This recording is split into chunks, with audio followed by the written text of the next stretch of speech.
Para sa akin, parang may kanya-kanya silang category. Ayan. Kasi merong mga komedyante, dami ko na nakatrabaho, maski mga matatanda. For sure. So, may mga komedyante na alam nila yung kung ano yung nakakatawa, alam nila yung ginagawa nila. Pero merong iba na hindi eh. Sorry pero Sino may yan? mga Sino yan? sablay eh. Na yun lang.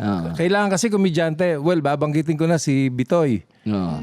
Iba-iba nagagawa niya. Pero meron mga komedyante na yun at yun din yung napapanood mo eh. Yun Kahit lang, ano isa bigay lang mong siya. kahit ano ibigay mong role, ganun pa rin. Kahit Ganun ano lang ibigay lalo. mong karakter, siya pa rin yung napapanood mo, yung artista. Hindi yung siguro yun yung tip na maganda na dapat mawala ka dun sa role na ikaw yun. Parang ganun. May Tsaka isa mabubuhay na pa. ibang tao galing Isa sa pa. Oo. Isa pa, yung comedy, ano yun, subjective yan eh.